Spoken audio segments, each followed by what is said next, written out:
Hola, muy buenas noches a todas las personas que se están conectando en nuestra transmisión en vivo, a todas las personas que nos están acompañando en Zoom, que estoy segura que nos están viendo en estos momentos en nuestra sala, y un saludo muy especial a nuestros invitados especiales, Wally, Katy, Daniel, un abrazo enorme, muchísimas gracias por su tiempo, por compartir este espacio con nosotros. Quisiera comentarles que en estos momentos, imagínense que estamos en un auditorio lleno de gente y estas personas que nos están acompañando en Zoom son nuestro público en nuestro auditorio, ellos están en Zoom y esto se está transmitiendo en Facebook. Hay personas de todas las regiones, no sé si de pronto pueden ir levantando las manitos. Veo a Oscar de Caquetá, veo a gente de Bolívar, veo a gente de Boyacá, Wally, coterráneos. Veo gente del Magdalena, del Cauca, de Bogotá, del Huila, mejor dicho, no, aquí están todas las regiones muy bien representadas y de verdad que chévere este espacio. Definitivamente estamos con invitados especialísimos porque hay uno, por lo menos en el caso de Daniel, que está ocupando un cargo de elección popular, pero también Wally hace un activismo político muy importante, difundiendo información, difundiendo contenido muy valioso para todos los sectores políticos de este país por YouTube. Y Katy, que es una investigadora estrella en Colombia, esa investigación de trabajo en vagos nos despertó a muchos jóvenes, a muchas personas de todo el país que estábamos en un letargo que decíamos, bueno, esos congresistas, ¿qué están haciendo? Ganan tanta plata, carajo, y definitivamente, o sea, ¿dónde están? Que no los vemos, no sabemos qué están haciendo.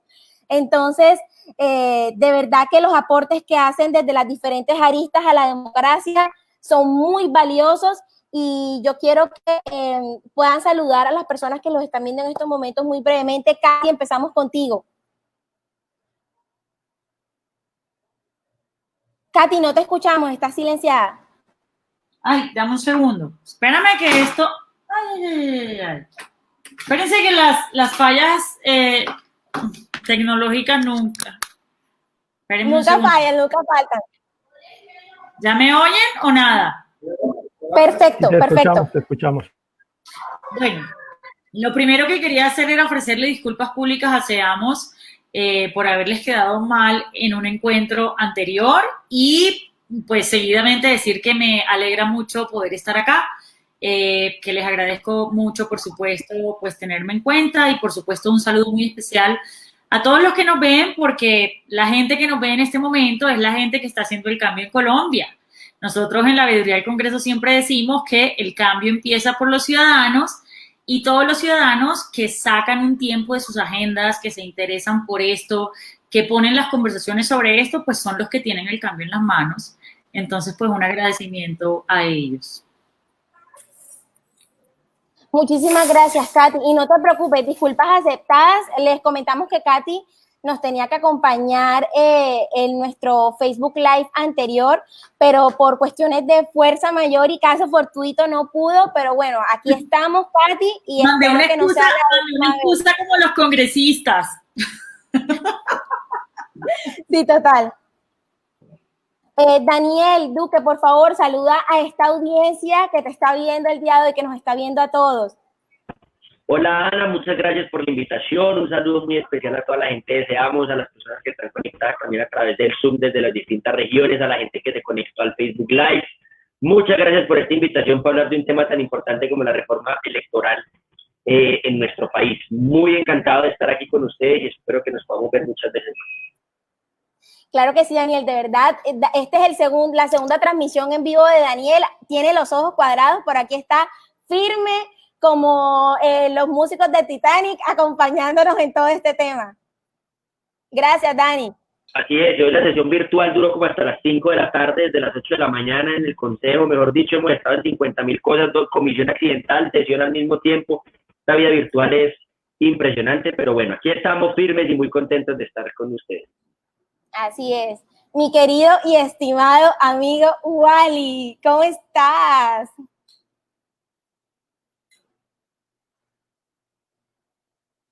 Wally está silenciado, creo. Ya. Anita, un saludo muy especial a Carlos Lozada, a Daniel, a Katy Jubinado y a todos los que nos están escuchando en este momento. Muchísimas gracias por estar conectados. Y pues nada, a ver qué surge de esto, ¿no?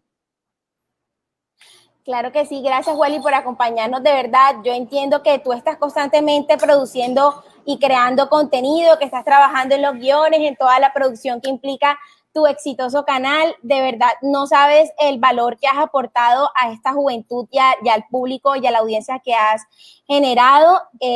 Yo creo que iniciativas como estas son las que tienen que generarse todos los días y las que debemos apoyar, porque es muy difícil encontrar contenido de calidad que difunda información real de lo que está sucediendo en Colombia. Yo quisiera comentarles a todos que para hacer esto que estamos haciendo hoy, aunque para muchos solamente fue un clic, hay mucho trabajo detrás. Hay un equipo, el equipo de la corporación, que por lo menos aquí puedo ver a Ana María Valencia, que nos está acompañando desde Estados Unidos.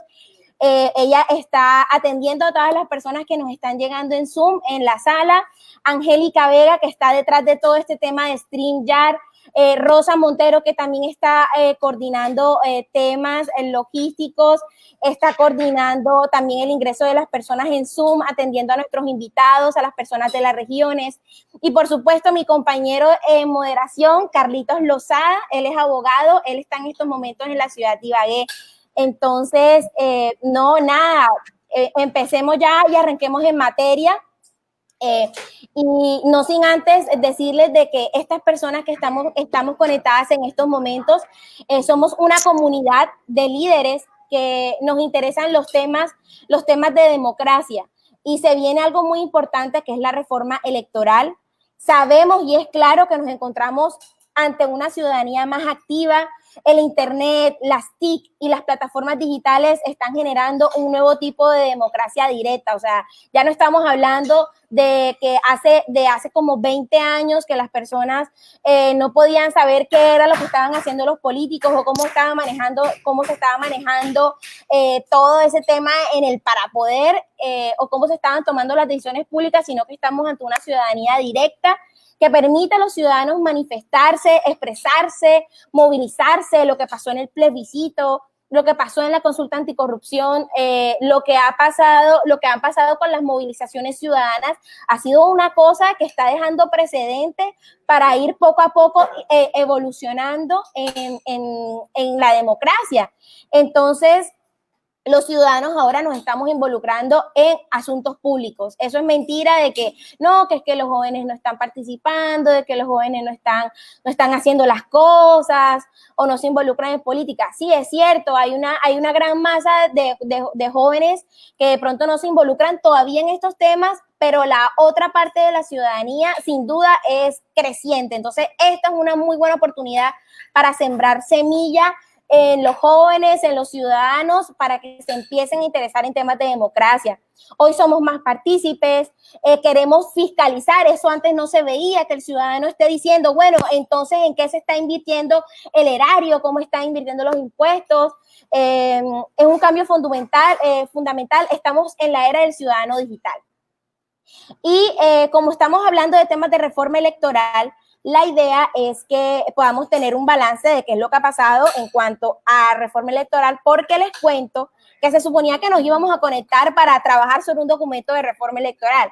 El registrador lo anunció hace semanas de que el 20 de julio con seguridad iba a estar radicado un proyecto de reforma electoral, pero es la hora y no nos ha llegado y no se ha presentado. Entonces, bueno, tenemos que hablar de lo que tenemos y sin duda vendrán más eventos, se los anunciamos a todos, vendrán más eventos para hacer una revisión muy específica sobre ese proyecto de reforma y poder incidir en el Congreso de la República, que es finalmente lo que esperamos todos. Carlitos, por favor, haznos ese balance de reforma electoral en estos momentos hasta el día de hoy.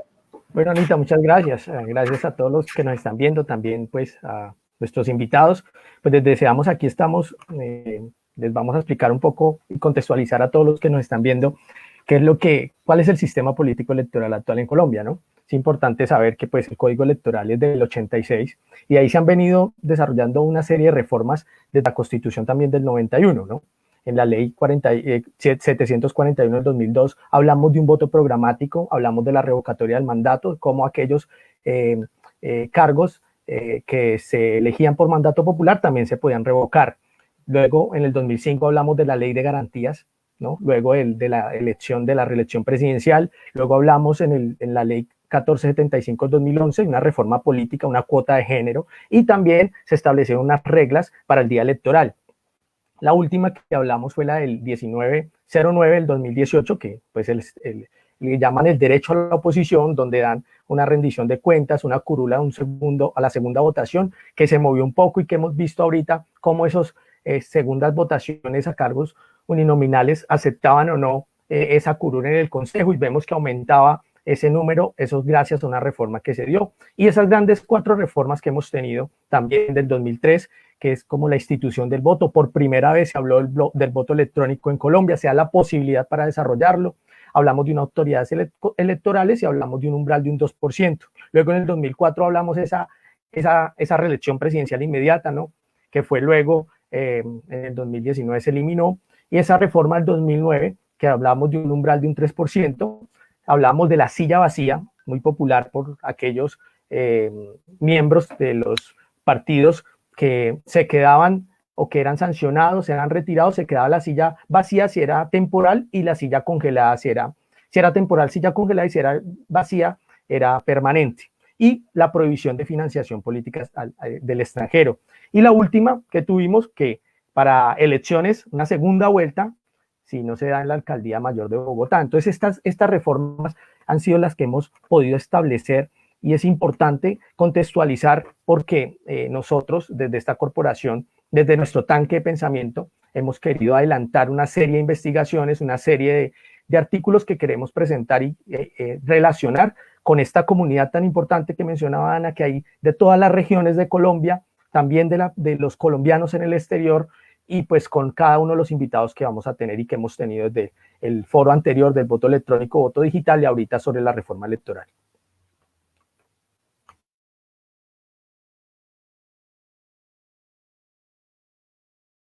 Carlitos, muchísimas gracias por este breve balance, y vamos a empezar con nuestros invitados, con las preguntas. La primera pregunta está orientada a que todos mencionemos qué aspectos claves creen que debemos reformar para fortalecer el sistema electoral. Esto yo sé que ustedes lo van a poder responder no solamente porque conocen el sistema electoral en Colombia, sino porque han tenido experiencias desde diferentes aspectos de su vida en temas de democracia. Entonces, le damos la palabra a Wally. Tienes 5 minutos para intervenir. Si quieres más, quieres menos, ahí lo vamos cuadrando poco a poco para que no nos pasemos de la hora y media ahorita para poder realizar esta transmisión.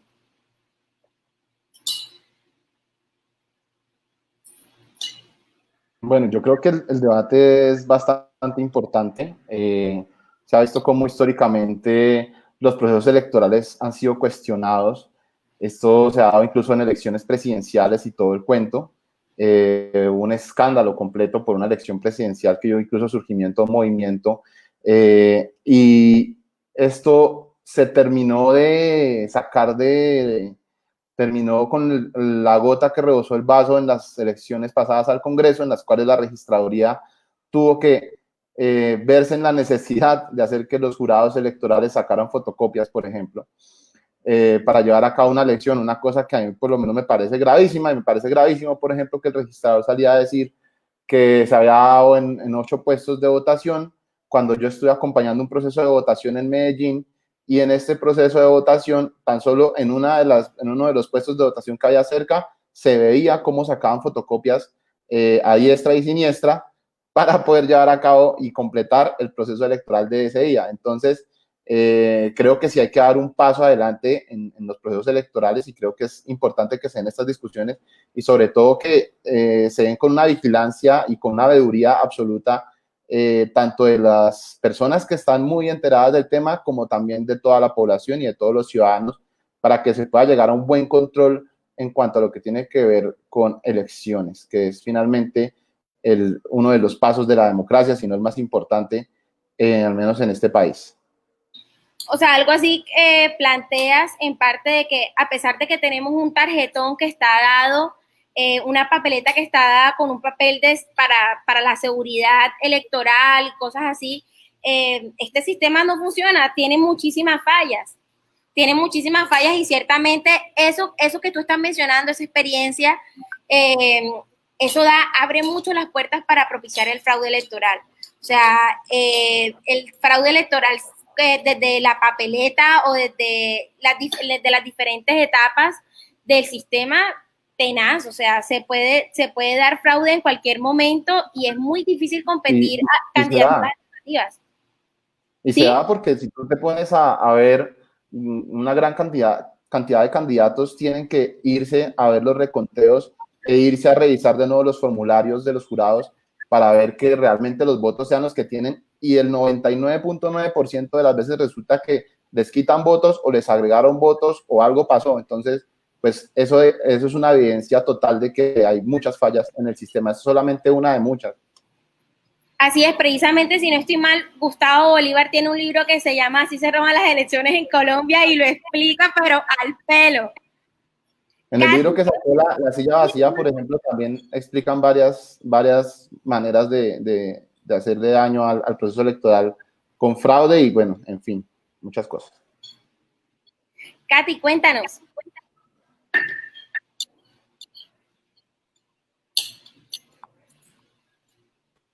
Katy está silenciada. No te escuchamos. ¿Ya? Ya.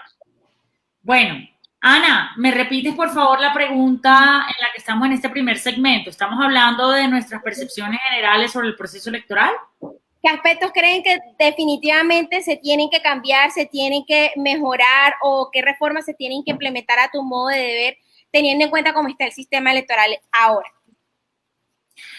Bueno,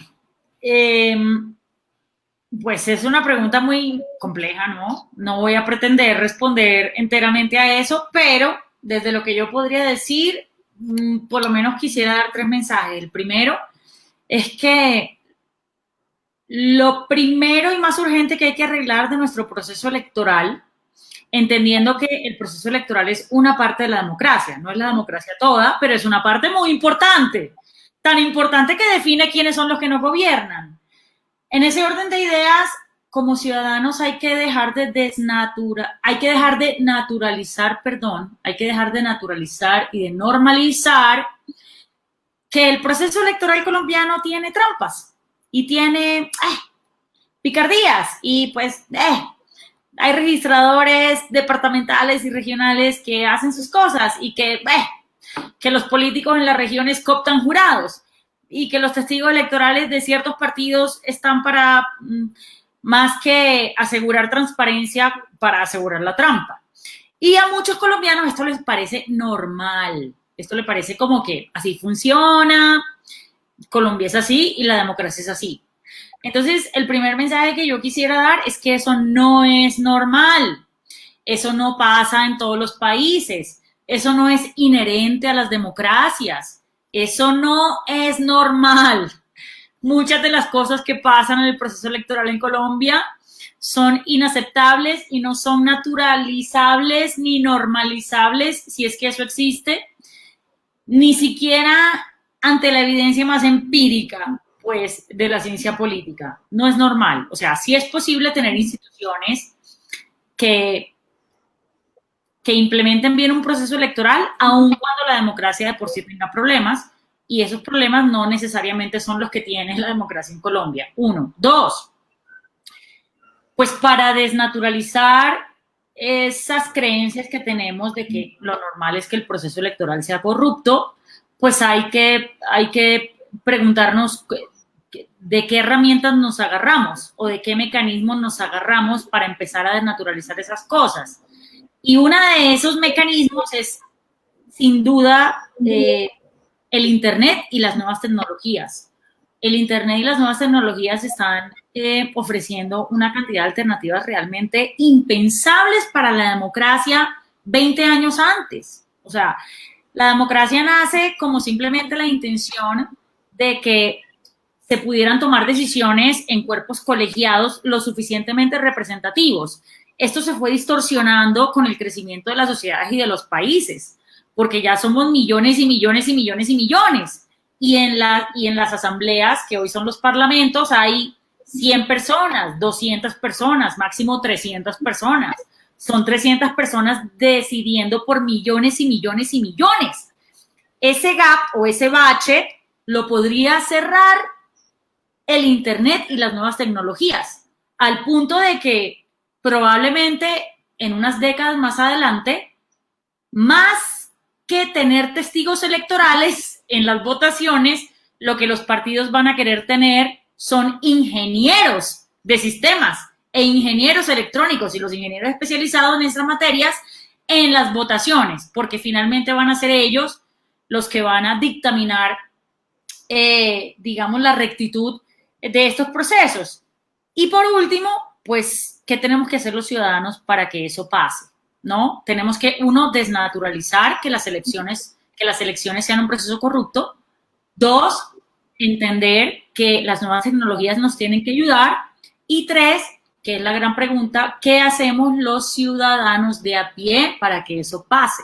¿Qué hacemos los ciudadanos para incidir en el cambio de leyes, en el cambio de normativas, en este caso en el código electoral? Estamos a tiempo los ciudadanos y las organizaciones de la sociedad civil para incidir en normas que sabemos que pueden jugar a favor de procesos más transparentes. Entonces aquí, pues, al final siempre mi conclusión será cómo podemos los ciudadanos organizarnos para hacer que las cosas pasen. Esto lo podría hacer solamente el registrador y el Congreso y los congresistas y ya.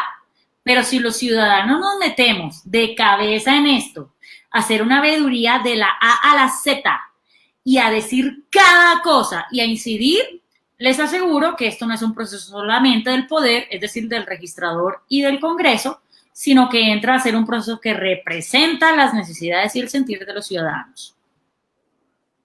Oye, Katy, has dicho algo súper valioso y es el tema de cómo los ciudadanos nos organizamos para poder incidir no solamente en el tema de la reforma electoral, sino en todas las decisiones públicas y sin duda la mejor manera es ganando las elecciones. O sea, si no nos organizamos y empezamos a estudiar estos temas y a trabajarlos y que todo el mundo se empiece a interesar, seguiremos estando ponchados, como digo normalmente. Anita, revisa, mira lo que está la gente comenta en Facebook, ahí nos está apareciendo. Fíjate que la gente habla de crisis de representación, habla de que mejorar las instituciones, todos esos temas que han venido tocando los invitados, que creo que hacen parte de los aspectos claves que se deben mejorar. Bueno, que lo diga Daniel Duque. Lo primero para transformar es ganar las elecciones. Dani, y te dejé de último en esta pregunta porque definitivamente tú nos tienes que contar cómo un pelado con tu hoja de vida hizo para ganar las elecciones en una metrópolis como lo es Medellín. Cuéntanos tu experiencia, cuéntanos tú como candidato, como precandidato y como actual concejal, ¿qué crees que debemos reformar en nuestro sistema electoral? Bueno, pues lo primero, Ana, es, yo creo que hay que hacer un poco de pedagogía con la gente, hay que explicarle que es muy distinto una reforma electoral de una reforma política, porque mucha gente cree que eso es como la misma cosa, pero no lo es. De hecho, el registrador ha dicho que lo que él quiere presentar es solamente una reforma electoral y que por esa razón pues no está proponiendo un acto legislativo. Los actos legislativos son una de las formas que existen en la Constitución para reformar la Constitución. Lo que él está haciendo es presentar una propuesta de ley estatutaria. Las leyes estatutarias son leyes comunes y corrientes que no, digamos, tienen el mismo procedimiento de una reforma constitucional y que lo que buscan es reglar los derechos fundamentales y en este caso pues el de la participación política de las personas. Entonces, lo que está buscando el registrador es hacer como, digamos, unos cambios en nuestro sistema electoral, algunos de ellos importantes. Yo había revisado un poco como las declaraciones del registrador y él estaba diciendo que quería hacer como una combinación entre un sistema que incluye la identificación biométrica con una máquina para votar y con el voto en la urna. Entonces uno vota en una máquina, le sacan como una especie de recibo y después uno deposita ese recibo en la urna. Es como un voto mixto, una cosa así medio, pues algo así como parecido. Lo segundo es que pues estaba previsto que íbamos a empezar a aplicar este piloto en las elecciones atípicas a los consejos de juventud de los CMJ, que finalmente pues, por ocasión de la pandemia fueron, por así decirlo, aplazadas, entonces pues no pudimos ver cómo iba a ser el experimento. Y pues por estas razones, digamos, por estar hablando de una reforma electoral, se quedan por fuera aspectos, digamos, fundamentales de reforma política. Si no estoy mal, el Partido Liberal sí presentó el 20 de julio un proyecto de acto legislativo de reforma política donde hablaba de otros temas, como la financiación estatal, los temas de las listas de los candidatos, que si listas abiertas, que si listas cerradas, que si paridad o no paridad, en fin, pues esas discusiones ya un poco más como de fondo y de participación son muy importantes. Por ejemplo, Katy ahorita estaba hablando de la importancia de que participen nuevas personas en el sistema político colombiano, pero eso es muy difícil. Por ejemplo, se vienen las elecciones al Congreso, pero hoy, si no hay una reforma política estructural, pues los jóvenes menores de 25 años, entre 18 y 25 años, no van a poder participar. Y son esos jóvenes los que han liderado, por ejemplo, las grandes manifestaciones de los estudiantes, de la paz, de la consulta anticorrupción, digamos, los que han propiciado grandes cambios y grandes sacudones. El paro nacional en el que estábamos antes de la pandemia, pues era protagonizado especialmente por nuestra generación, jóvenes que querían meterse y que querían participar. Cuando yo me metí antes de ser concejal de Medellín, yo fui candidato a la Cámara de Representantes y yo era uno de los candidatos más jóvenes en el país. Yo tenía 25 años recién cumplidos. Entonces imagínense el reto tan grande que significa para uno alejado de las maquinarias, sin plata, endeudado con el ICETEX, sin corrupción, sin absolutamente nada, sin mermeladas, sin puestos, sin contratos, sin nada, tratar de competir pues contra un montón de gente acá que ya, entre otras cosas, Katy, por ejemplo, ha denunciado con sus investigaciones de trabajo en vagos. Muchos congresistas antioqueños en este evento pues son una vergüenza para nuestra tierra y para nuestro departamento. Entonces, ¿qué necesitamos nosotros? Pues yo creo que por supuesto que es muy importante la reforma electoral, es muy importante avanzar, por ejemplo, en el voto electrónico. Yo creo que ya es hora de que tengamos un avance en esa materia. Yo creo que es muy importante que haya más y mejores garantías, que se aumenten, por ejemplo, las veedurías ciudadanas en todos los territorios. Lo que pasa en las elecciones es terrible. Uno acá en Medellín, digamos, pues, si uno se queda cuidando los votos en EAPIT, pues la cosa va a avanzar más o menos bien, o en otros tipos de lugares, pero váyase usted a mirar cómo son las elecciones pues en las zonas más apartadas del Chocó, vaya usted mire cómo son en otros municipios de Antioquia, vaya mire usted cómo son en las veredas de Ituango, al norte de Antioquia, vaya mire usted cómo son las elecciones en Murindó o en Vigía del Fuerte, donde tienen que transportar los votos en pangas que atraviesen pues los ríos para que finalmente lleguen hasta Plaza Mayor, aquí en el centro de Medellín, para que pueda la gente finalmente revisar y hacer veeduría de si se robaron o no se robaron los votos. Es muy difícil. Pasa igual en los pueblos palafíticos de la costa, ¿no? Es un fenómeno que en el sur de Bolívar. En todo Colombia, digamos, en todo Colombia, y no solamente en los pueblos chiquitos, también en Medellín, digamos, hay comunas de Medellín donde no existe la misma participación del Estado o la misma capacidad institucional para cuidar las elecciones, o tal vez sí existe la misma capacidad institucional, pero las instituciones o quienes representan las instituciones no les interesa que sea un proceso transparente, legítimo, bien cuidado. Entonces, claro que hay que hacer una reforma electoral, digamos, en la forma y en cuidar eso, pero también tenemos que hacer una reforma política, y tiene que ser una reforma política estructural, que definitivamente permita que haya más participación de jóvenes y mujeres. Mire, los jóvenes, Ana, los jóvenes y las mujeres son las personas más subrepresentadas en la política. ¿Cuántas mujeres tiene el Congreso de la República? ¿Cuántos jóvenes menores de 28 años tiene el Congreso de la República? Pues menos del 10%. ¿Cuántas mujeres tiene el Congreso de la República? Pues tal vez menos del 30%. No tengo en este momento en la cabeza el número. Y muchas de las mujeres que llegan, pues terminan llegando para reproducir muchas de esas actitudes patriarcales, porque terminan siendo pues la esposa, representa la agenda de género. El político tradicional. ¿Qué tenemos que hacer? Pues una reforma estructural que permita que haya más participación, porque es que también, y para terminar ya, digamos, con mi intervención, Ana, pues claro, muy importante la reforma electoral y muy importante cambiar esas cosas, pero hasta que no cambiamos lo sustancial, hasta que no cambiemos, o sea, dígame, ¿cómo compite uno, Daniel Duque, contra el señor Julián Bedoya en unas elecciones en Antioquia? ¿Cuánta plata tiene el señor Julián Bedoya? El señor Julián Bedoya, mire, en las últimas elecciones al Congreso, no en las del 2018, sino en las del 2014, ¿saben ustedes quién fue el congresista que más gastos reportó en cuentas claras? Traten de decirme un nombre. Yo invito, Katy, dime un nombre. ¿Quién fue el congresista que más plata reportó en cuentas claras? Un nombre. ¿Julián Bedoya? Julián Bedoya. Ana, congresista que más plata reportó en cuentas claras. No sé. Álvaro Uribe Vélez. Algún liberal, Uribe, tal vez. Fue el congresista que más plata reportó en las elecciones del 2014, que se gastó en cuentas claras. Carlos Iguali. Díganme un nombre. Uno. Wally, ¿tú qué dices? Uribe, Wally. No sé, quizás Petro, no sé. Para ahí, yo Petro, creo. Uribe. Está buscándolo en Google, aplicando la fajardista. El congresista que más reportó gastos en el año 2014 se llama Jorge Enrique Robledo del Partido Pueblo Democrático. ¿Ustedes creen que eso es verdad?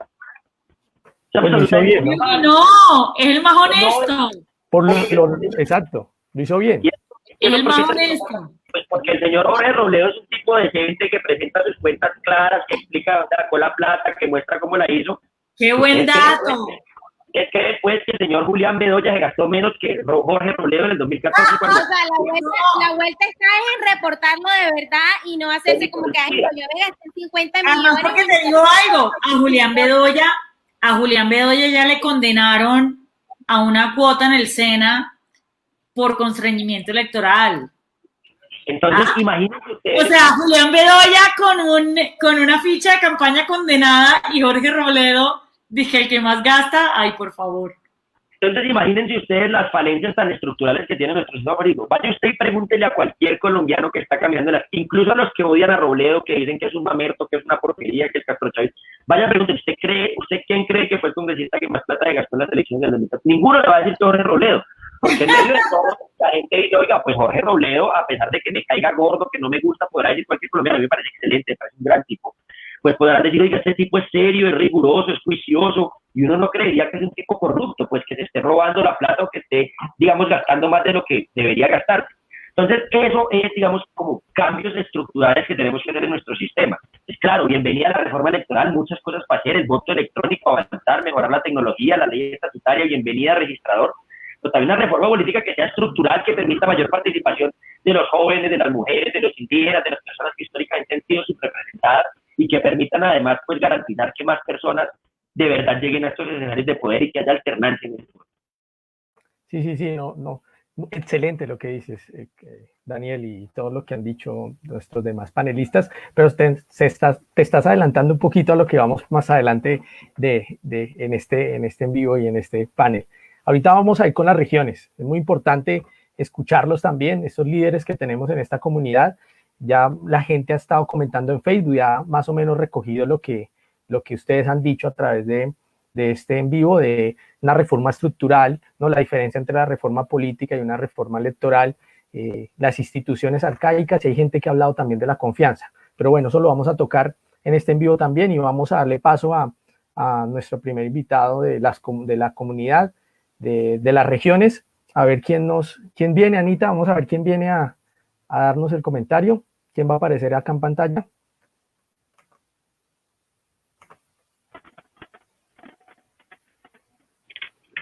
Sebas, ¿cómo estás, Sebas? Hola, muy buenas noches, ¿cómo están? ¿Cómo va todo? Hola, Wally, hola, Katy, hola, Daniel, Carlos, Anita, ¿cómo están? ¿Cómo se encuentran? Súper, Sebas, muchísimas gracias por acompañarnos. Bueno, las personas que nos están viendo en Zoom, en Facebook, les comentamos que Sebastián es comunicador social, es periodista y es abogado de la Universidad de La Sabana, pertenece al colectivo activista y es asesor en el Consejo de Bogotá. Sebas, a pesar de ser una persona muy joven, tiene una larga trayectoria en temas de participación y democracia. Entonces, ¿por qué es importante escuchar a la voz de las regiones? Primero, porque tanto la reforma política y la reforma electoral son temas ausentes en la agenda pública, no solamente de los gobernantes, sino también de los congresistas. O sea, a nadie, y cada vez que alguien va a hablar de reforma electoral, todo el mundo como que mete la cabeza debajo de la mesa porque eso es un tema súper escamoso. Entonces, pensamos reformas políticas desde Bogotá, desde el Congreso, pero no pensamos desde las regiones. Entonces, por eso va a ser muy importante estas intervenciones que vengan a partir de ahorita. Entonces, Sebas, te escuchamos. Respóndenos tú la pregunta, ¿qué aspectos crees que se deben mejorar en el sistema electoral? Bueno, gracias, Ana. Bueno, principalmente yo creo que la reforma que están planteando en este momento tiene toda la viabilidad en el sentido de que tenemos que actualizar, tenemos que modernizar. Estamos hablando de este tema desde el 2004 y aún no ocurre nada. Este tema no se puede volver un metro de Bogotá en el cual hablamos y no se genera ninguna solución como tal. Pero lo cierto es que esta reforma no calma los problemas o no soluciona los problemas estructurales como tal que tiene de fondo, y en esto hablamos propiamente del tema del acceso a las mesas de votación en cuanto al territorio, por ejemplo, porque si bien se plantea un voto mixto en el cual exista el manual y exista el tema electrónico también, pues no estamos generando también reducir el tema de abstención electoral en cuanto a una persona que viva en un territorio alejado, y como le decía Ana, tenemos que salir del urbano, del casco urbano, y poner la democracia también en las poblaciones, pues no le queda fácil acercarse a estos puestos de votación. Tiene que hacerlo quizás que 2, 3 días en burro para poder acercarse, y eso evita que la persona vaya a los puestos de votación. Y otro de los problemas claves que tenemos que solucionar son los delitos electorales. Yo creo que a Colombia le falta muchísimo en este tema, como bien lo decían ahorita los panelistas y demás invitados. El tema realmente viene en la falta de fiscalización del voto como tal, y que se vuelve un proceso algo molesto, el llenar el E14, el E24, luego revíselo, y entonces después nos toca ir a escrutinio, y entonces cada uno de testigos electorales, y se arma todo un ejército de testigos para algo que realmente no debió haber sucedido, porque uno no tiene, o sea, uno no debería pensar que las cosas se van a hacer de mala manera. Igual son cosas que suceden, pero mediante el voto electrónico tampoco se garantiza de esa manera. Quizás hasta sea más fácil la manipulación de esto. Finalmente el software va a estar siempre a cargo del Estado como tal, y pues realmente la voluntad política para poder llegar a hacer este cambio no creo que exista tampoco, porque pues si los que están ahorita en el poder han llegado mediante este mecanismo, difícilmente vayan a querer modificarlo, ¿no? Pues tienen el control de este mismo. Y asimismo, si vamos a hacer el tema de la transición al voto electrónico, es necesaria, y que ni siquiera se ha hecho ahorita, y por más que llevamos con esta cultura electoral hace cuánto tiempo, una alfabetización en tema electoral, y en este caso alfabetización en tema digital. Nosotros no podemos exponer a una persona, o más que exponer a una persona a hacer su votación mediante un elemento electrónico con el que quizás nunca haya tenido contacto, con el que quizás no sepa manejarlo. Y es necesario hacer esta alfabetización digital, sobre todo en las regiones, que es lo más importante. Y algo que es muy importante es que tenemos que salir como tal de ir a votar, sino más bien que la ciudadanía sea la que sea partícipe de las decisiones. Como decían al principio, ahorita es cuando la sociedad está en un despertar, y estamos como más críticos, más mirando qué sucede. El trabajo de Katy, por ejemplo, el trabajo de Wally, y asimismo Daniel desde el Consejo, pues han hecho estas vedurías como tal a las administraciones y a los políticos como tal, para que las cosas funcionen. Pero realmente lo que se necesita es que la ciudadanía se sienta parte de la política, volver a creer en la política, y esto se hace realmente con unas decisiones participativas desde los políticos hacia los ciudadanos, que las decisiones sean tomadas por los ciudadanos en cabeza de los políticos, pero no dejar solo que el voto sea este día de la elección. Básicamente es eso. Muchísimas gracias, Sebas, por tu participación. ¿Quién sigue del auditorio? Vamos a ver quién sigue, Anita. Vamos a ver quién sigue. ¿Quién va de la comunidad? Ana Milena, hola Ani, ¿cómo estás? Ana Milena. Hola, ¿cómo van todos? Hola, Ana Milena, ¿cómo estás? Una de mis Marias favoritas. Hoy, y Ana Milena además es administradora de empresas, tiene varios procesos políticos y electorales, hizo parte del Partido Liberal y ha sido activista por la paz y la juventud, ¿no? Ha sido considerada las mejores líderes de Colombia y fue reconocida en la alcaldía de Santa Marta. Bueno, una excelente participación aquí. Premio líder de semana, una berraca, Anita, qué bueno verte. La Dani, ¿cómo va todo? Bueno, primero, gracias por el espacio. Escuchando todo lo que han venido diciendo a lo largo de la transmisión, me he dado cuenta que estamos pues en la misma página. Siento que los cambios, más allá de lo que digan o lo que se haga desde el sector público, tienen también que estar impulsados desde ciudadanos informados y que estén activos dentro de los diferentes procesos. Y nada, tengo varias cosas para decir. La primera, más técnica, desde la experiencia personal, el tema de digitalización y conteo de votos, pues a la hora de reportarlo es un desastre. En mi tierra se dice muchas veces que las elecciones se ganan en los escrutinios y no en las urnas, y creo que eso es algo que hay que entrar a mirar de fondo.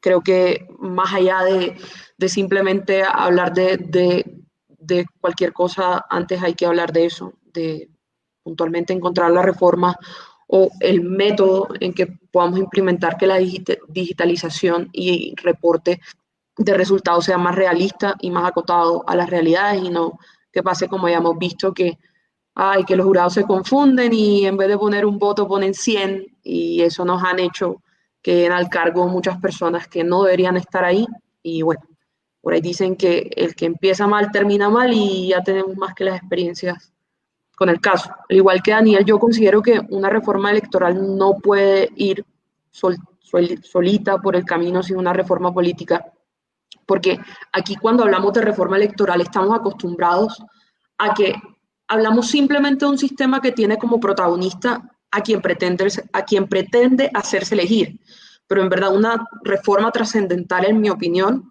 sería una que se dirija a que le apueste a la creación y al fortalecimiento de una cultura electoral de quienes eligen y que priorice formación en principios y valores democráticos como pedagogía electoral. Entonces, que vaya más allá de simplemente enseñarle a la gente que hay que poner una X por los 50.000 pesos que te dan para que vayas y votes, sino que la gente aprenda o vaya más allá de que hay un discurso y unos valores democráticos a los que hay que acogerse al momento de llegar a una urna y depositar un voto. Además de eso, estoy muy por el lado de que hay que garantizar y dar verdaderas garantías de participación a las mujeres y los jóvenes. Aquí en Colombia uno no se elige por lo que en verdad uno piense. Yo creo que siguen siendo casos muy estadísticos, como por ejemplo el caso de Daniel. Aquí no se gana por negro, ni por joven, ni por indígena, ni por feminista, ni por LGBTI, ni por nada de eso. Aquí no se gana por bueno, no se gana por malo. Se gana porque la gente necesita unos recursos y en el momento de candidatizarse a algo hay una persona que sale y los puede dar o los puede de una u otra forma satisfacer. Entonces, esto también va muy de la mano de que se tiene que entrar a mirar cómo se están financiando las campañas electorales aquí en Colombia. Un sistema realista, que sea un compromiso de verdad transparente e íntegro y que de una u otra forma de verdad permita legitimar nuestro sistema, porque en este instante nuestro sistema para mí es ilegítimo. Aquí la gente se elige por lo que tiene en el bolsillo más que por lo que tiene en la cabeza y más que por lo que necesita la gente. Entonces creo que una verdadera reforma tiene que estar encaminada hacia un tema de reformar el tema de la financiación de las campañas, pues porque aquí, digámonos la verdad, participar en unas elecciones cuenta y nuestro sistema nos permite participar, pero no nos permite ganar. Entonces, pues así no hay mucho que se pueda decir.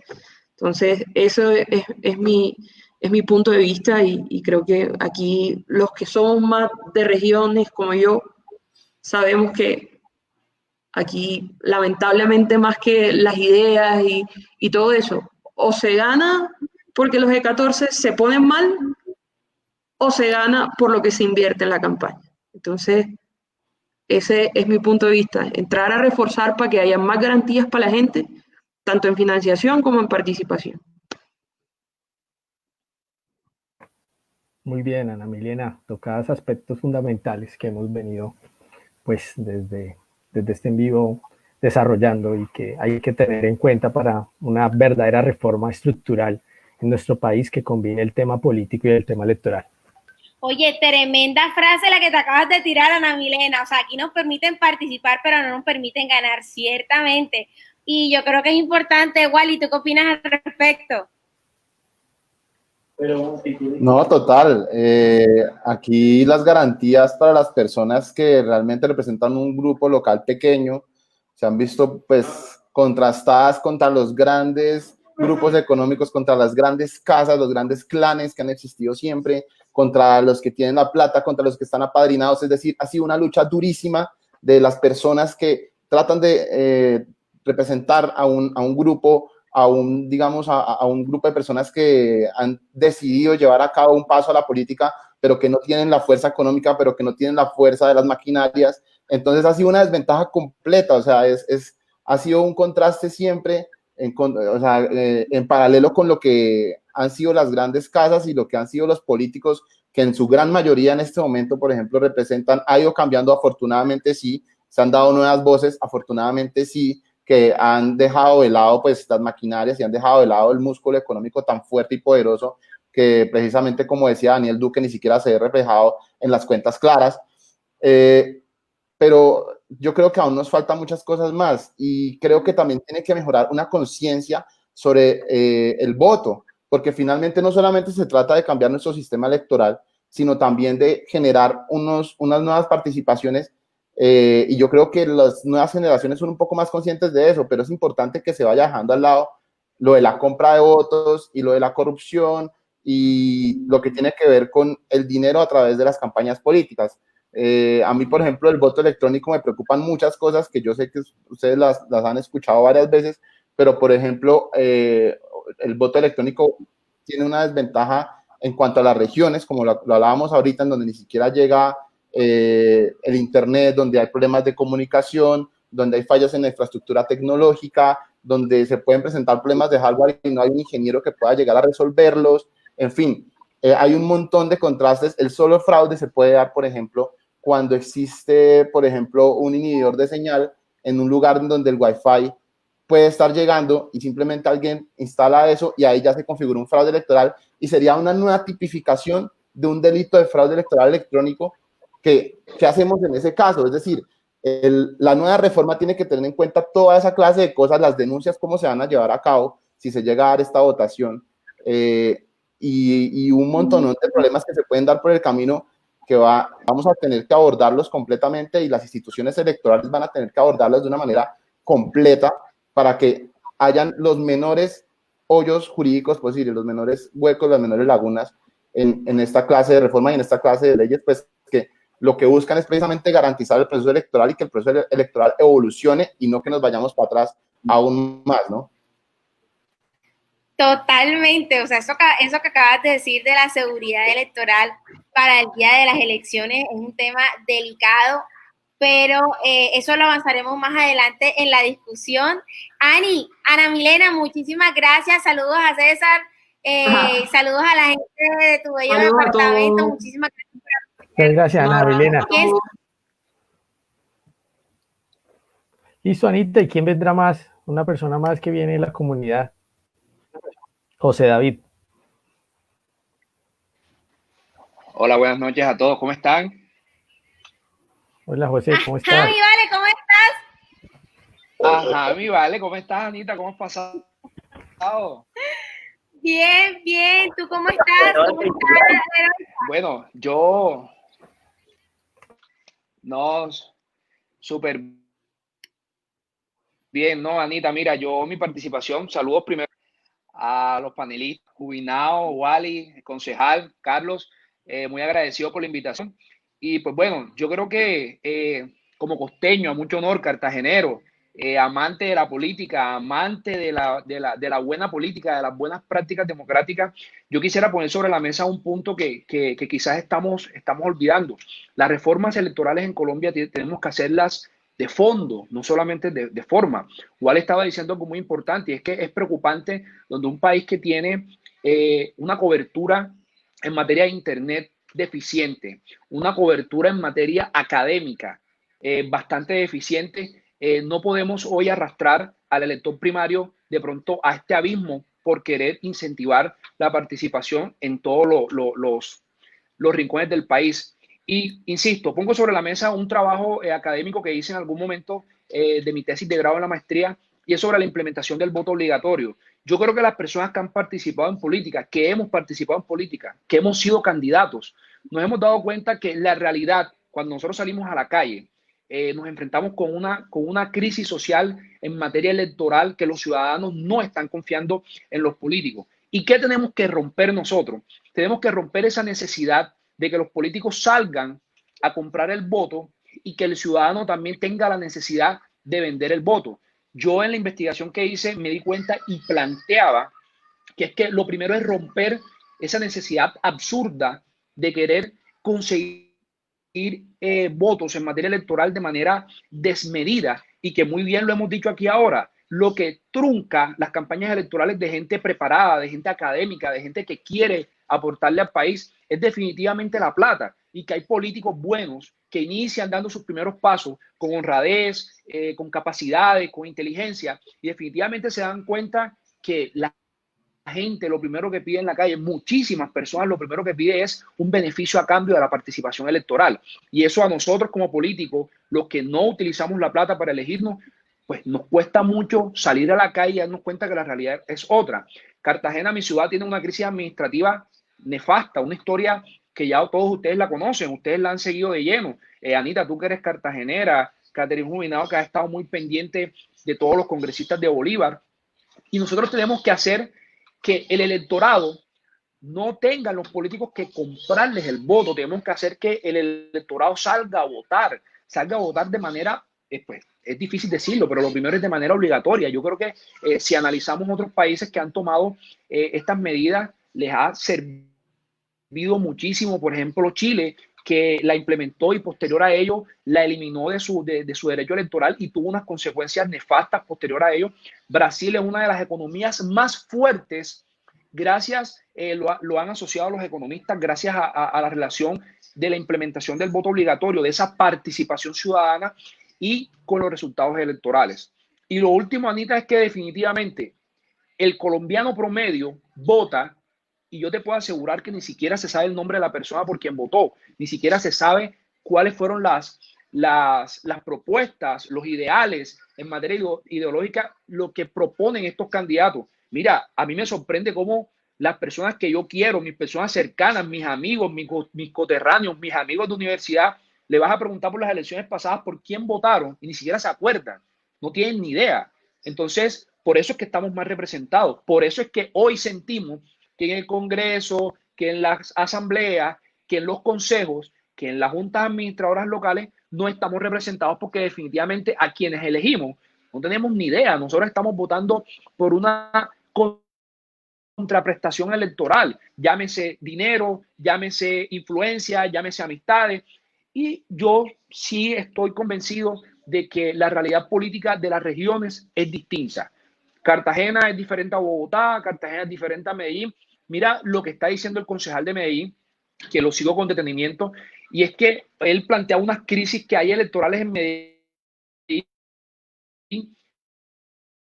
¿vale?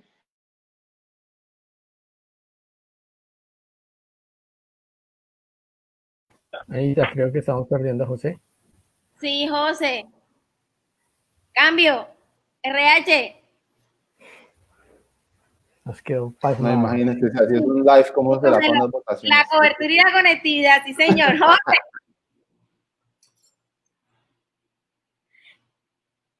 José, ahora estás, mira, ve. No te escuchamos.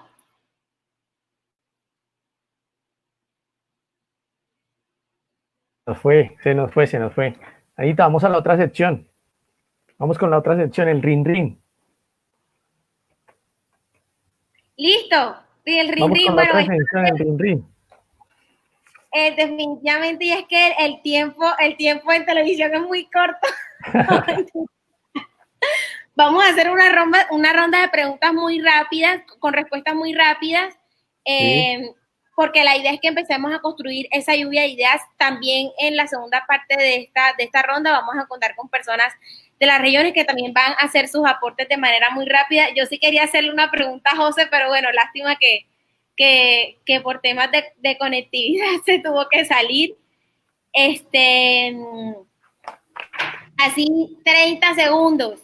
En 30 segundos. Yo creo que esta pregunta es importante porque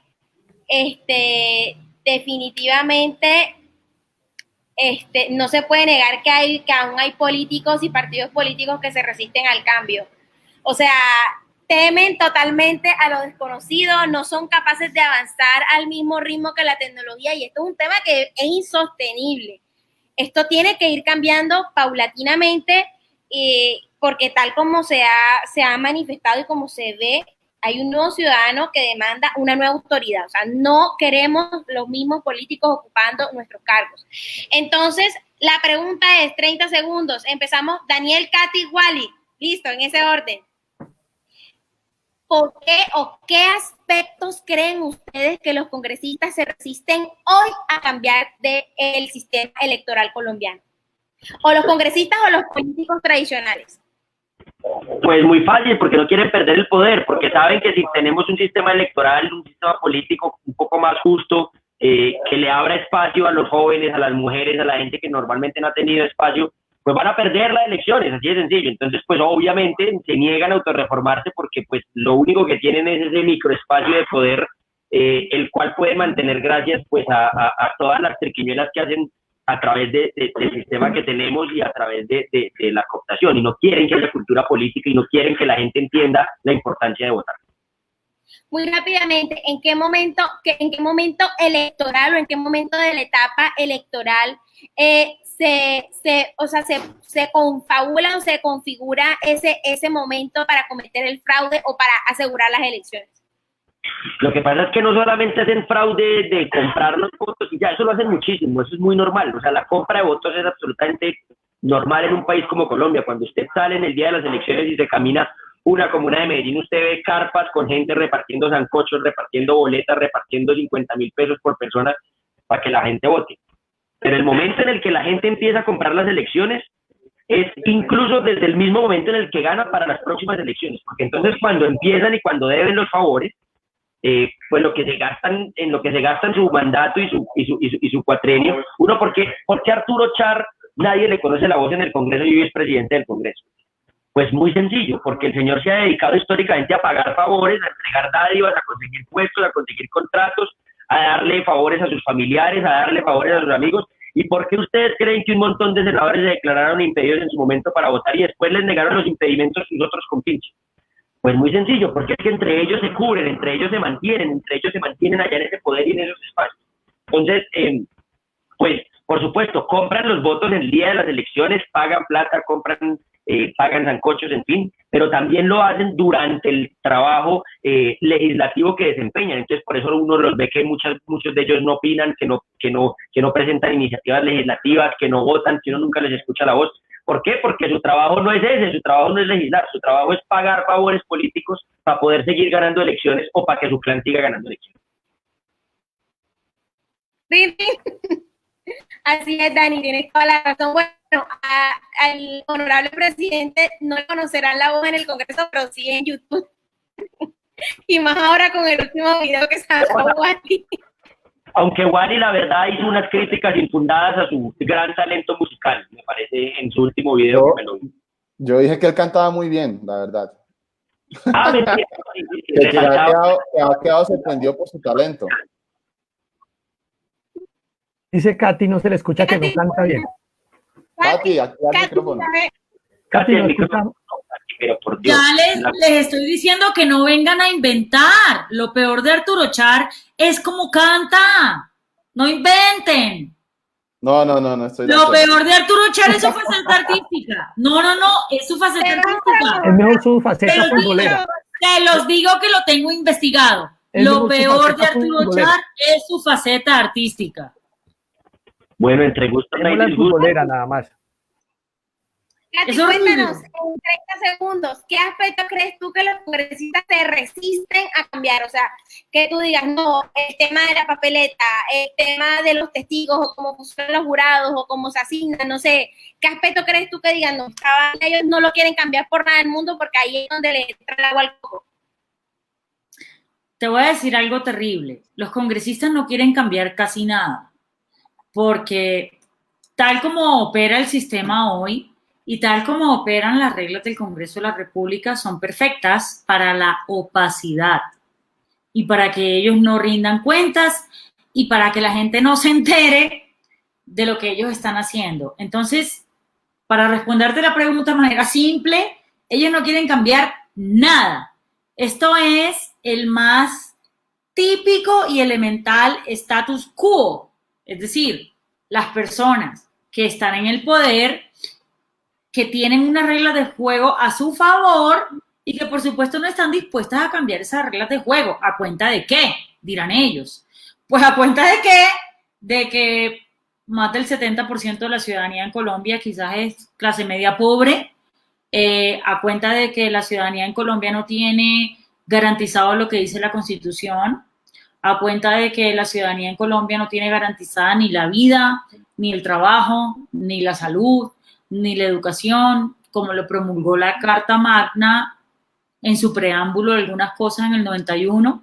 Entonces, a cuenta de esas cosas, es que los congresistas tienen que entender que hay cosas estructurales que hay que cambiar.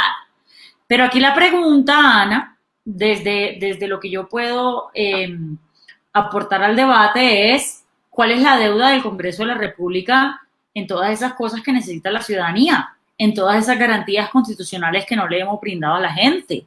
Ahí el Congreso tiene un papel enorme, gigantesco, y creo yo, y esto es una opinión personal, a veces el Congreso en algunas materias tiene más competencia que el Ejecutivo. Es decir, hay materias que nos impactan en la cotidianidad, en donde es el Congreso el que tiene que decidir las reglas del juego más que el presidente de la República y más que los ministros. Y lo que vemos en la pandemia, tristemente, es que el Congreso se le entregó al gobierno. El Congreso, a través del presidente en ese momento, Lidio García, y el que se acaba de posicionar, Arturo Char, y a través del que era en la Cámara, Juan Carlos Cuenca, se le entregaron. Entonces, el Congreso casi que no tenía que cambiar nada, Ana. El Congreso en la pandemia tenía unas competencias muy concretas que le dio la Constitución. La Constitución le dice al Congreso que en un momento de emergencia tiene que hacer un control político sobre las decisiones que en el marco de facultades excepcionales que se materializan en los decretos de la emergencia tiene el Ejecutivo. Entonces, si el Ejecutivo en un decreto de excepción de 30 días, en un segundo decreto de excepción de otros 30 días, y tiene 30 días más para rematar el año, ojo, esto es algo que la ciudadanía tiene que entender. En un año el gobierno puede decretar hasta 3 estados de emergencia. Ya decretó 2, le falta 1. Y en esos 2 estados de emergencia mandó 114 decretos ley. O sea, decretos que por cuenta de la emergencia no tuvo que pasar por el Congreso de la República. Es decir, son decisiones unilaterales del gobierno que representan a la gente que votó por el gobierno, pero que no representan a toda la gente que votó por los casi 300 congresistas que suman casi 22 millones de votos. Entonces, aquí hay un tema que es muy profundo. ¿Qué es lo que no quieren cambiar los congresistas? Todo aquello que le permita a la gente, como nosotros, como los que estamos en este foro, darnos cuenta si le están jugando al gobierno, si no le están jugando al gobierno, si están trabajando, si no están trabajando, si están siguiendo los procedimientos de ley, si no los están siguiendo, siendo ellos los hacedores de la ley. O sea, siendo ellos los hacedores de la ley, nos los pillamos en una cantidad de procesos en donde ellos no cumplen la ley. Entonces, ¿cuál va a ser el incentivo de los congresistas de cambiar estas reglas de juego? Ninguna. Y siempre que puedan evitar y eludir la transformación de estas reglas de juego, que por ejemplo varias de ellas iban en la consulta anticorrupción, lo van a hacer. Llego al punto en el que llegué en la primera intervención. Aquí los únicos que tienen la batuta para cambiar las reglas de juego son los ciudadanos, pero se necesita una cierta cantidad de ciudadanos. Entonces aquí el dilema real de participación y de transformación de país es ¿cuántos ciudadanos necesitamos que participen para cambiar las reglas del Congreso? Porque el Congreso solo no la va a cambiar. ¿Cuántos ciudadanos participan hoy? ¿Y cuántos ciudadanos son el saldo que tenemos que conquistar? Esa es la gran pregunta hoy para todos los proyectos alternativos de Colombia. El censo está claro, los números están ahí, la aritmética electoral está ahí. Depende de nuestros líderes entender cuál es la porción que aún hay que conquistar para realmente lograr que estas normas cambien, Ana, porque estas normas, y vuelvo a la pregunta que me hiciste para terminar, no van a cambiar por voluntad de los congresistas. Eso no va a pasar. Así es, muy interesante lo que has tocado, Katy. Sobre todo la parte en la que ellos se resisten al cambio porque las reglas están dadas para que Ellos. usted la prospere. Entonces, muy difícilmente se van a dar las cosas así. Sí, definitivamente no cambiamos el Congreso. Pronto, Daniel, Wally, escucharon el llamado. Líderes, tienen una gran responsabilidad, Katy, todos los que están conectados, que fueron candidatos. Usted tiene que animar algún día. Carlitos también es candidato. O sea, fíjate, Katy, está siendo muy aclamada en Zoom, mira, y en los comentarios de Facebook. Wally, pasamos contigo. ¿Qué aspectos crees? Que muchas gracias y muchos abrazos. Un aplauso digital te están haciendo acá. Wally, ¿qué crees que debemos cambiar? Oye, Wally, ¿con quién estás? Que veo que se asoman y no se asoman. No, un amigo acá, muy interesado en temas políticos. Wally, cuéntanos. ¿Cuál es la pregunta? ¿Qué aspectos crees que los congresistas o que los políticos que están en estos momentos en el poder se resisten a cambiar de esta reforma electoral? ¿O se van a resistir a cambiar? Porque, les repito, todavía no tenemos el proyecto. Estoy de acuerdo con Katy, creo que ellos se han resistido precisamente al cambio porque históricamente ya hay, digamos que todo un mecanismo para llevar a cabo el fraude electoral. Vuelvo a citar el libro del dulce poder de la silla vacía, en el que recogen varios de estas clases de manipulación electoral y se llega, entre otras cosas, a unas conclusiones como, por ejemplo, que el lavado de activos ha estado presente dentro de las campañas electorales. Esto se puede ver en varias partes, tanto en los que llegan a estar regulados por aclarar las cuentas, como quienes no están dentro de esos niveles pues, de asesoramiento electoral o de acompañar una campaña electoral. Entonces, a ellos no les conviene que haya un cambio, insisto en que el problema no es tanto que exista el cambio, porque de todas maneras, si esto se logró configurar a través de los años, perfectamente un fraude nuevo se puede configurar con una nueva forma de votación. Aquí lo que hay que incentivar es pedagogía y lo que hay que incentivar es educación electoral en la gente. Lo que hay que incentivar es que las personas lleguen a votar libre y conscientemente por los candidatos que verdaderamente los representen.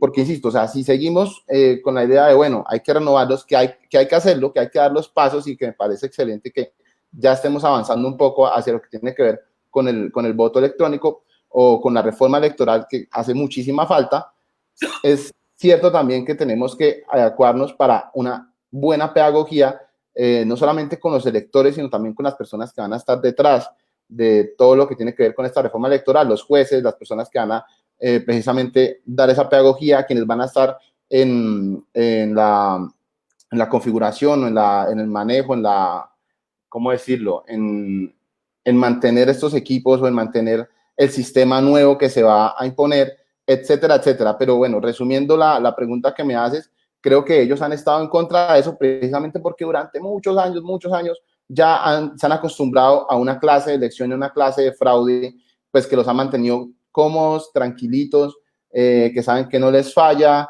que tiene que ver con licitaciones, que tiene que ver con pagar favores, que tiene que ver con la mermelada, etcétera, etcétera. El clientelismo es una de las bases fundamentales, por ejemplo, del fraude electoral, y pues estas cosas no hay otra manera de resolverlas sino con pedagogía y con mejor educación electoral de los ciudadanos.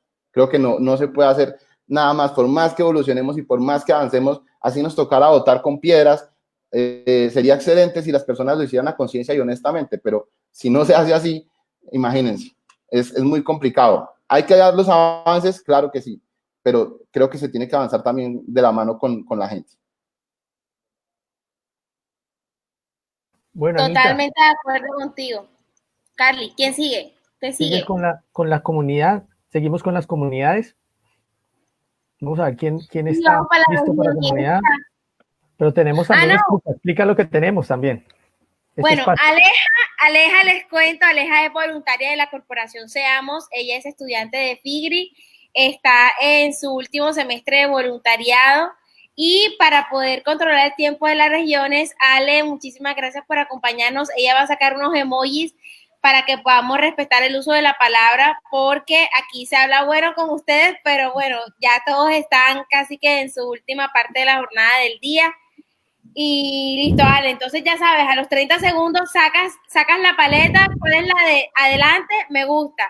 Y se está acabando el tiempo a lo Duque. ¿Te parece a la del presidente Duque? Tú sabes que eso está de moda, exacto. Esto es decreto presidencial. Entonces, definitivamente lo que acaba de decir Wally es muy importante porque las normas son necesarias, pero no son suficientes. Podemos reformar el sistema electoral desde el papel, desde el Congreso de la República, pero si no se acompaña con la gente, si no se acompaña con procesos de elevación de conciencia, de pedagogía, va a ser muy difícil impregnar estos valores democráticos. Entonces, José, 30 segundos. Ale, muéstranos la paletica. ¿Qué aspectos creen que los comunistas se resisten a cambiar en esta próxima, o se van a resistir a cambiar en esta próxima reforma electoral? Bueno, muy buenas noches a todos y a todas.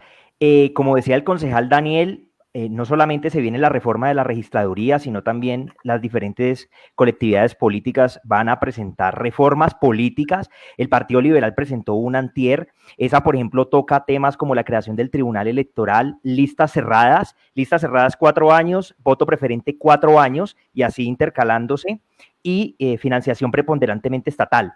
Yo creo que podría haber mucha resistencia con el tema del Tribunal Electoral. Actualmente existe el Consejo Nacional Electoral, cuyos magistrados son elegidos por origen partidista, ¿sí? Y un tribunal independiente, cuyos magistrados se elijan por méritos, pues no les garantizaría a ellos, digamos, ese manto como de poca transparencia que existe actualmente. Eso uno. Y dos, y con esto termino, es el tema de las listas cerradas, si en esas listas se incorporan criterios como, por ejemplo, representación de género. El 80% de los congresistas actualmente son hombres. No creo que tengan mucho interés en garantizar la representación en esas listas y elección de las mujeres.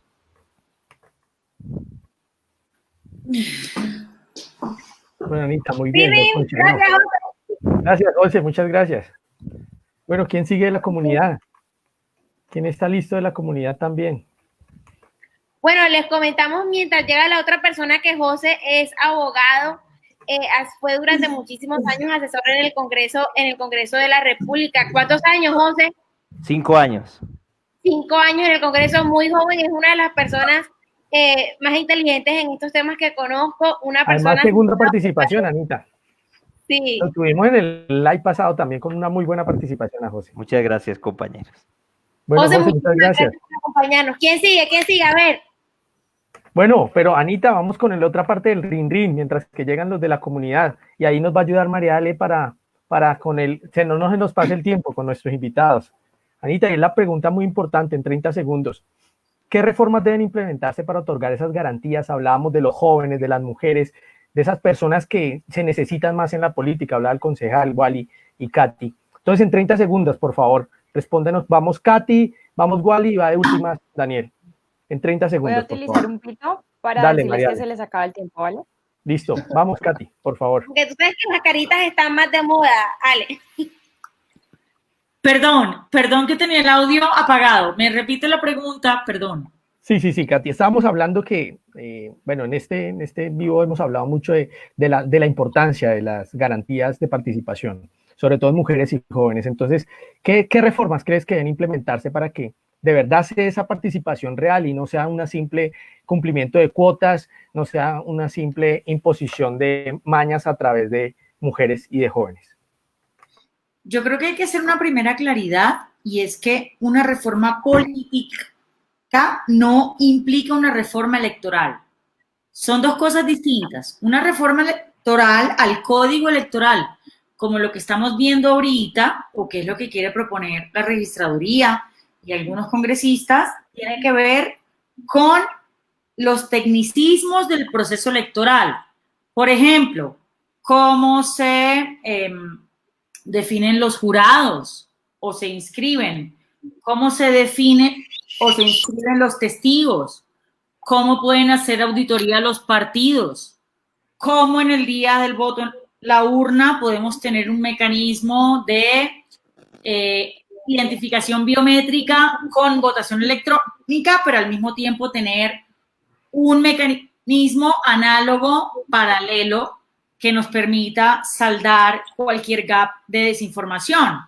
Esto es una reforma al código electoral. Una cosa distinta es la reforma política, que busca, por ejemplo, paridad en las listas, que busca, por ejemplo, temas de la revocatoria, que busca, por ejemplo, temas de transfugismo. O sea, una cosa es la reforma política y otra cosa es la reforma electoral, y yo creo que los ciudadanos debemos tener claro eso.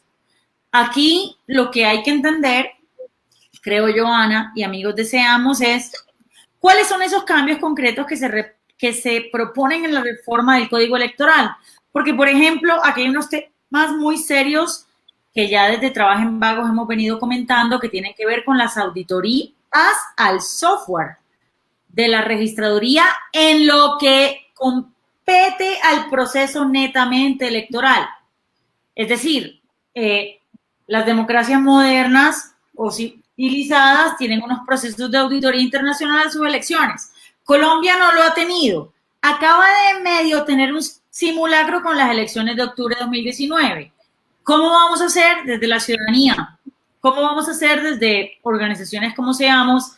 ¿Cómo vamos a hacer desde diversas veedurías que están intentando incidir para incidir en que la auditoría internacional se haga en esta primera elección presidencial que viene para 2022, que es donde en teoría tiene que darse esta primera auditoría? Entonces, para terminar de responder a tu pregunta, pues hay unos temas que obviamente le competen al ciudadano, hay otros temas que se salen de la órbita del ciudadano, y en todo lo que le compete al ciudadano creo que estamos en un momento clave, porque estamos en el momento de discusión de la transformación de un código electoral que no se ha transformado desde el 86 y que al mismo tiempo,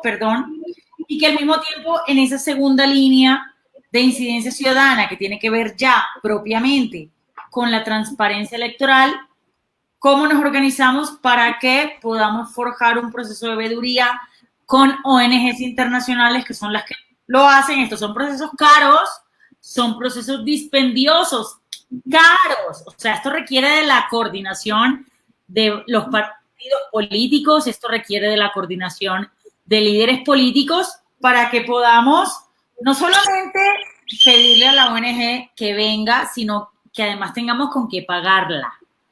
Entonces, bueno, ya que la carita me mandó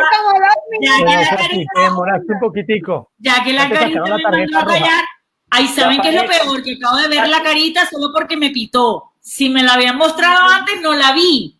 Solo la desde hace 3 minutos te la mostró, pero no importa. Entonces, bueno, obedeciendo al pitido de la carita, lo que creo es que tiene que haber un proceso de incidencia, no solo en la norma electoral, que es lo que estamos ahorita, es perfecto porque ahorita es que podemos incidir, pero que también nos tenemos que organizar para un proceso de auditoría.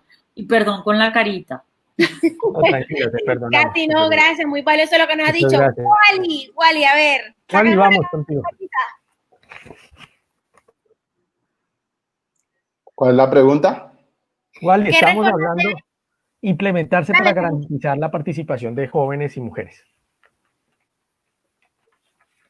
Creo que Sebastián fue el que participó ahorita, dijo algo muy importante que yo creo que es esencial, y es que hay que acabar o modificar y mejorar al Consejo Nacional Electoral, porque es una institución que no está para nada bien. O sea, es increíble que de verdad haga parte de nuestro sistema electoral, es terrible.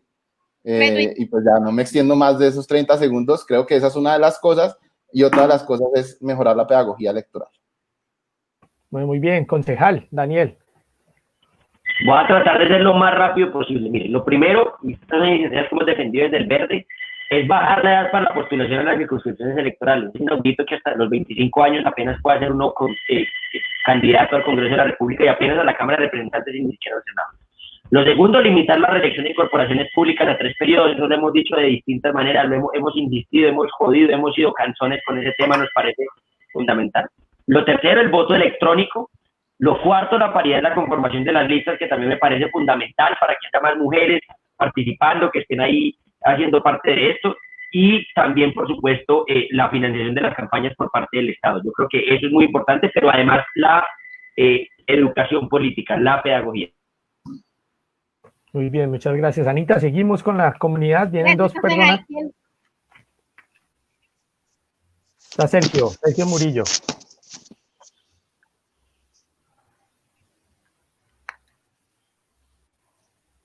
Sergio, ¿cómo estás? ¿Cómo está Valledupar?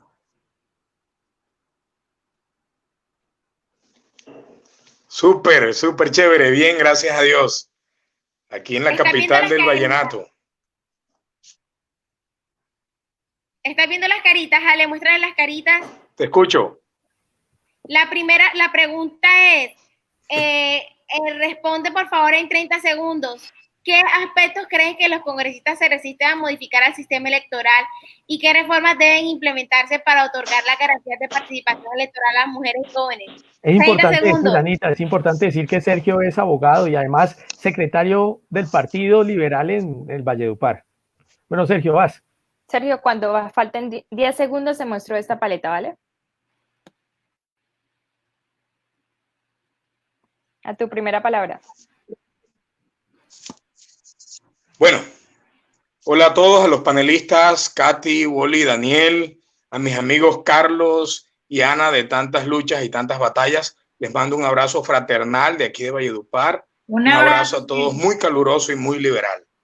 Quiero decirles algo, pues con respecto a la pregunta, quería participar en otros temas, pero con respecto a la pregunta que me hace Ana, hay unos temas que es que el Congreso, primero que todo quien va a radicar es un alto funcionario del Estado, pero que tuvo incidencia el gobierno y que tuvieron incidencia los partidos políticos en este proyecto de reforma electoral para construirlo. Ahora, creemos que hay una responsabilidad grande en los partidos políticos para poder incidir en nuestros congresistas, primero que todo. Segundo, los ciudadanos. Tenemos una oportunidad única de una reforma que está siendo anunciada, que si bien debe incluir muchos factores como reforma política, que no se están incluyendo precisamente porque los congresistas, para ellos ha sido una piedra en el zapato esos temas de reforma política, como por ejemplo el voto obligatorio, como por ejemplo como la conformación del Consejo Nacional Electoral.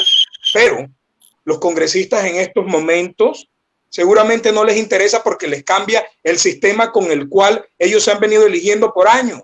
Lo que ha dicho Katy y lo que han dicho muchos de los que están aquí. Pero hay muchos temas interesantes en esta reforma. Tengo una sola inquietud y es el tema del voto digital, que hay que aclararle a todas las personas que no es lo mismo que el voto electrónico. El voto electrónico es aquel que es presencial en un stand electrónico en su puesto de votación, mientras que el voto digital, que es el que más me preocupa todavía, porque el voto electrónico se anuncia que se va a hacer mixto. Es decir, que en primer momento lo que se va a hacer es un voto electrónico, pero también inmediatamente se va a imprimir manualmente. Y así se podrá constatar el voto de las personas. Pero el voto digital es aquel que puede hacer cualquiera de nosotros desde cualquier lugar del país en el que nos encontremos. Y es un voto que expone al elector a que lleguen aquellos corruptores, a que lleguen aquellos mercaderes de la política a sus sitios de residencia o para que organicen casas de votación para que puedan organizar esta red de tráfico y corromper al elector. Gracias a todos ustedes por esta participación. Gracias, Sergio. Gracias, Sergio. Gracias de verdad por acompañarnos, por tu tiempo. ¿Quién sigue? Ya vamos finalizando, Anita, va Andrés Moya. A sus sitios de residencia o para que organicen casas de votación para que puedan. Andrés, ¿cómo estás? Bienvenido. Muchísimas gracias por acompañarnos.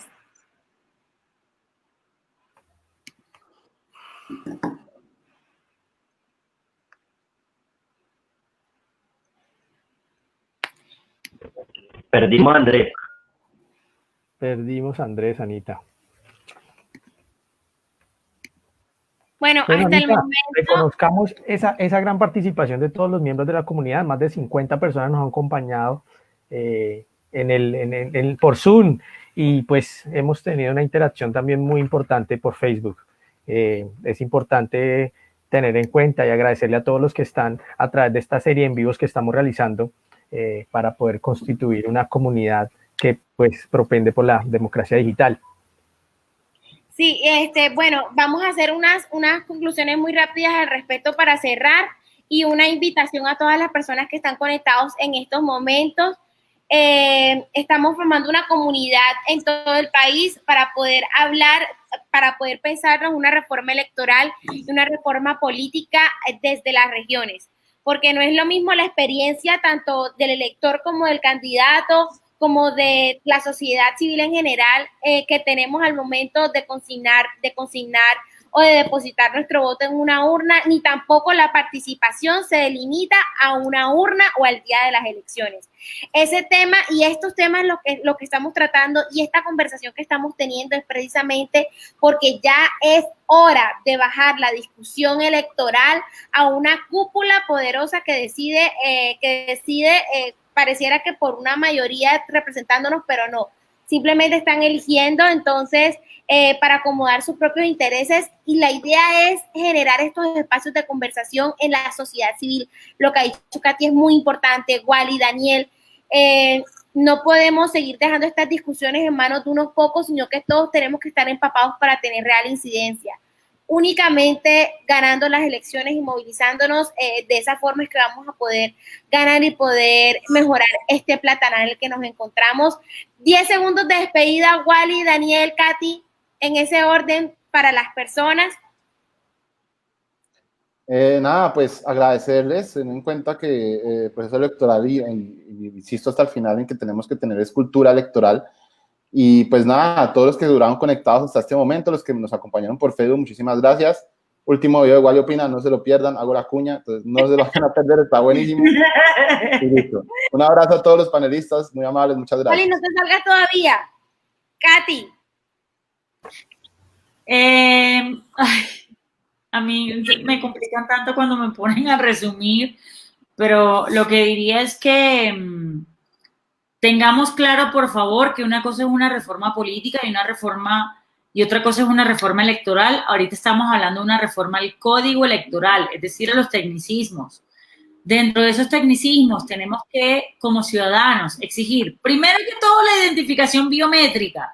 No es posible que en Colombia estemos hablando de voto electrónico sin tener totalmente implementada identificación biométrica, que es la identificación, digamos, de la persona a través de una huella o de la cara o de tecnologías. Esas dos cosas deben ir de la mano. Y lo segundo es que, y lo último, perdón, o lo tercero es que sí, como dice Wally, esto requiere una transformación cultural y generacional, pero eso es difícil, amigos, yo sí se los digo de verdad. O sea, necesitamos una reforma a través de la educación, pero todavía no tenemos la educación, esa es la verdad. De manera que la apuesta más importante que tenemos para 2022 es la bendita auditoría del software internacional. Les hago una invitación una vez más a que nos organicemos, dialoguemos, acordemos y nos coordinemos entre todos aquellos sectores que creemos que la auditoría es la única forma de garantizar transparencia, para que efectivamente nos organicemos para garantizar transparencia.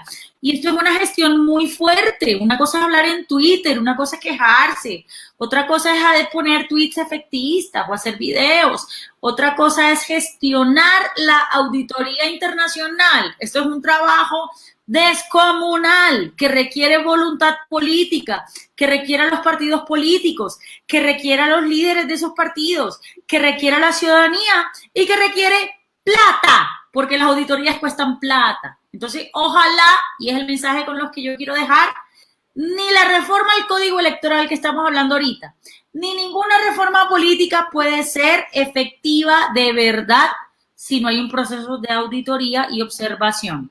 Ojalá que nos podamos organizar para poder lograr eso para 2022. Así es, Katy, muchísimas gracias de verdad por tu tiempo. Dani. Ana, Carlos, todo el equipo de Seamos, muchas gracias por esta invitación tan espectacular para hablar de este tema tan importante. Yo soy un poquito más optimista, miren, yo no sé cuántas veces hemos tenido el 30% del Congreso alternativo como lo tenemos ahora, y esto va creciendo y cada vez hay más jóvenes y más mujeres interesados metiéndose y participando. Por supuesto que necesitamos unos cambios legislativos y constitucionales muy importantes que tienen que avanzar, pero el cambio es imparable, esto es una realidad y cada vez somos la generación mejor formada de la historia de Colombia y cada vez ve uno que más y más proyectos alternativos tienen la posibilidad de ganar elecciones, de manera que yo soy un poco optimista y yo creo que lo que tenemos que hacer es seguir participando, seguir insistiendo, seguir metiéndonos y seguir abriendo espacios como este, como el que abre Seamos hoy, para que conversemos distintas voces alrededor de estos temas tan importantes. Entonces, mucho ánimo, se necesita por supuesto un trabajo legislativo muy importante, pero lo que más se necesita es seguir avanzando en términos de educación, en términos de pedagogía y hablarle a la gente de la importancia que tiene la política, porque es que es en la política donde se toman las decisiones más importantes y en esa medida necesitamos un montón de ciudadanos y ciudadanas bien conscientes que voten a conciencia. Muchísimas gracias por la invitación. Gracias, Daniel, por aceptar nuestra invitación. Yo les voy a decir algo. Ustedes son personas espectaculares. Yo creo que estamos aquí, nos hemos quedado hora y media escuchándolos porque los admiramos muchísimo, pero yo estoy viendo las personas que están conectadas en estos momentos, personas de todas partes de Colombia, de diferentes departamentos, que fueron candidatos, que son también personas que ostentan cargos de elección popular, y son personas que admiro muchísimo. Entonces, de verdad, muchísimas gracias por habernos acompañado en esta transmisión sobre la reforma electoral. Sin el proyecto todavía de reforma, estamos en mora de mandárselos. Gracias, Brandon. Estamos en mora de enviárselos a todos, de compartirlo, porque vamos a hacer difusión de estos contenidos para la sociedad civil, para las organizaciones, para los ciudadanos, para los líderes. Entonces, los invitamos a que formen parte de esta comunidad que estamos conformando para poder incidir en la reforma electoral y política. Síganos en redes sociales. En Instagram estamos como Seamos Colombia, estamos en Twitter y bueno, evidentemente ya nos están siguiendo en Facebook, pero seamos amigos, tomémonos un tinto y cuídense, un codazo. Una cerveza, chicos. como el concejal Daniel, que estaba ahí dándole a la cerveza. Muy bien. Yo siempre tomo. O Wally. Cuídense. Bueno, muchas gracias. Usen tapabocas. Muchísimas gracias por acompañarnos. Gracias al equipo de Seamos. Gracias por su tiempo. Chao, gracias.